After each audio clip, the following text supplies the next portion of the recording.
आजादी के बाद जब देश का शासन और देश पाश्चात्य विचारों से प्रभावित होकर चलने लगा, तब भारत को पकड़कर रखने वाले वो एकमात्र आचार्य थे जिन्होंने भारत, भारतीयता, भारतीय संस्कृति, हमारे धर्म और हमारी भाषाओं को पकड़कर रखा। कि आचार्य जी केवल एक संत नहीं थे, जैनाचार्य नहीं थे, वो एक प्रकार से एक युग पुरुष थे जिन्होंने एक नए विचार का, नए युग का प्रवर्तन किया। ऐसा उनका जीवन कार्य रहा और शायद ही ये सम्मान किसी धार्मिक संत को मिला होगा जिन्होंने धर्म के साथ साथ देश की पहचान को विश्व भर में व्याख्यायित करने का काम।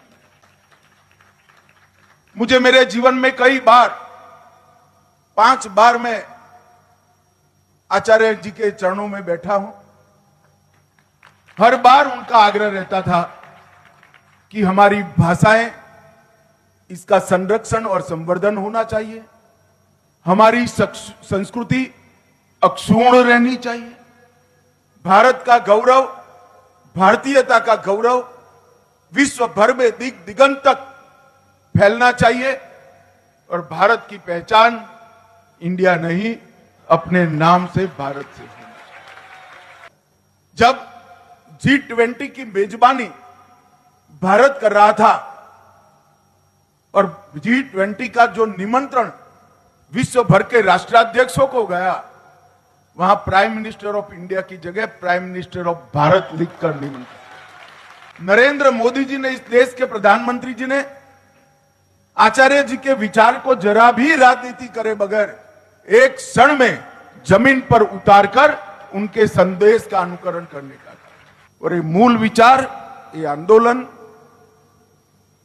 आचार्य महोदय का था।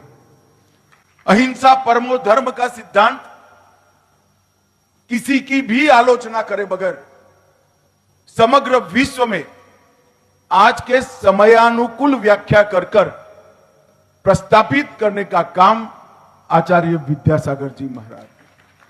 मैं जबलपुर में जब उनको पहली बार मिला, उस वक्त उन्होंने कहा था कि हमारे देश की भाषाई विविधता हमारी सच्ची शक्ति है।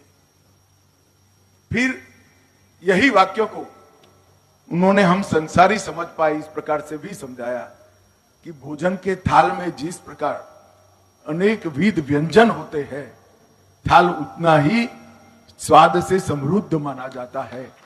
जिस देश के पास अनेक भाषाएं हो, अनेक लिपियां हो, अनेक बोलियां हो, अलग अलग प्रकार के व्याकरण हो और अलग अलग प्रकार की गाथाएं हो, वो देश उतना ही सांस्कृतिक रूप से समृद्ध माना जाता है। आज यहां आते वक्त हेलीकॉप्टर में वो दृश्य देख रहा था जब वो बोल रहे थे। सामने कौन बैठा है उनको मालूम नहीं था, मगर वो शब्दों का जो प्रभाव था 23 साल के बाद भी मुझे जस का तस याद है, इतना प्रभाव हो सकता।